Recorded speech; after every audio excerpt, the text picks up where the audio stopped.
Go to Deuteronomy chapter 22. Deuteronomy 20. And I understand where brothers and sisters are coming from when they tune in and they watch us and they see things that are very different. They got questions because of what they have been exposed to. I was the same way. But we always have to learn and be receptive to constructive feedback. Listen to me. Constructive feedback that's empirical. In other words, I want data. Here's the rule. We're not interested in your opinions. And you're not going to be able to go over there to brother Yosef who limping. Yosef, you just come back from the cruise limping. I mean, what'd you do? Try to jump off the boat? I mean, what you doing? Come here. Did you, brother? Well, I don't even want to know. I don't want to know. I don't even want to know. You know, he trying to relive 17 years of age, right? Them days gone, homie. Them days gone, brother. Deuteronomy 22, Deuteronomy 22, and pick it up at verse 5.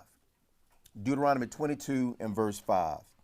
I just want to give an illustration here, and then I want to go over to 2 Thessalonians, and then we'll see where the zeal of Elohim takes it from there, because I don't know. No idea. We'll see. Book of Deuteronomy, chapter 22, verse 5, ESV. A woman shall not wear a man's garment, nor shall a man put on a woman's cloak. For whoever does these things is an abomination to Yah, your Elohim. What we teach in our community, which is the context for this passage, is that a woman is not to put on clothes to appear like a man. That's all. It ain't difficult. And guess what we see today? Cross-dressers. Tricking brothers left and right. Yeah. I ain't gonna tell nobody what happened to you, Eleazar, but you know.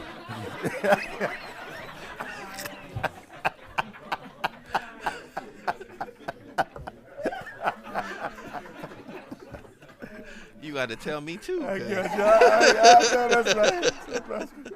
Yeah, Eleazar, what you talking about? You got the wrong Eleazar up in there. You got the wrong Eleazar up in here. Woo! Oh my goodness. The woman shall not wear that which pertains unto a man, neither shall a man put on a woman's garment. Ephraim, can you just read what you have in Hebrew, Deuteronomy 22, 5? And I want to see. We'll pick it up. Read it in. Yeah. Lo, ye shall wear keli, anything that pertains to geber, a man, al upon. Okay. So what's you said Kali. Kali? Mm-hmm. Spell it. Kaf, lamed, yod. Kaf, yamed, yod. I don't know what the last name is. And what does the word mean?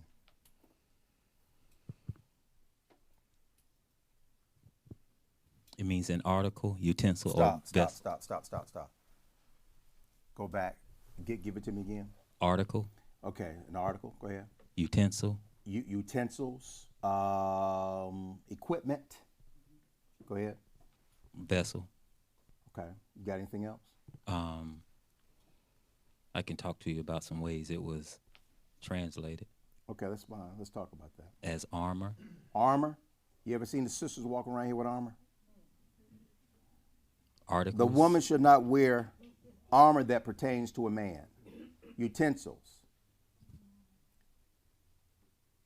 I spent time in the Marine Corps, and you're going to have to get up close to what we refer to as a WM. Tovia, you were in the Marine Corps, right?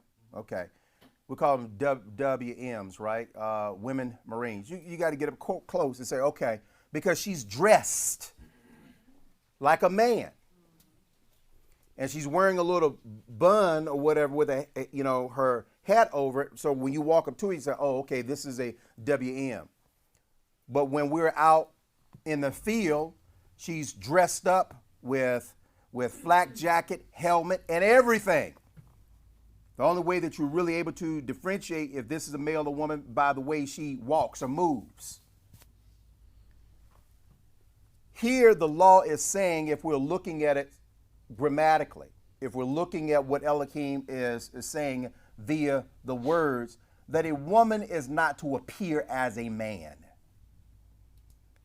We've not had one sister who ever showed up in our tabernacle who came in looking like a man that I have seen.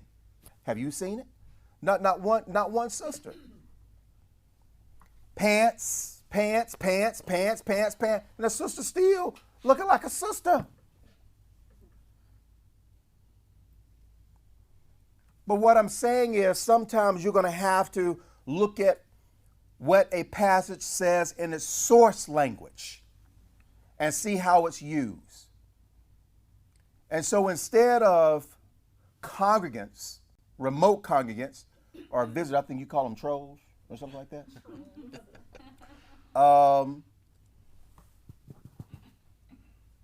Sending an email, hey, I noticed that one of the sisters was wearing, that which pertains to a man.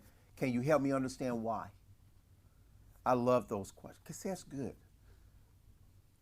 But to be a keyboard warrior and just throw stuff out there, right? That's not intelligent. That's not good. It's emotional. It's trash. Because it lacks substance.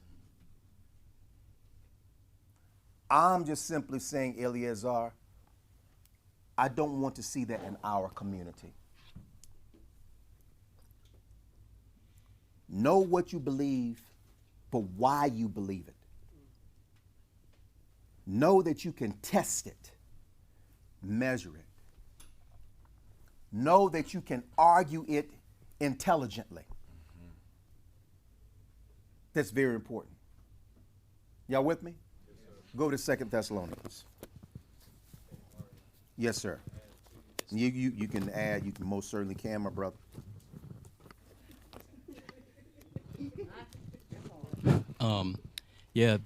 Another Hebrew word that coincides with kli is klipa. Okay. And klipa is a Hebrew word that means shell, okay, or covering. And so it makes sense to me now that how the context of this verse is when you explain it, because as you were given the illustration of the WMs, unless you get right up on them, the klipa, the shell of the uniform, has covered the differentiation between genders. Correct. Exactly.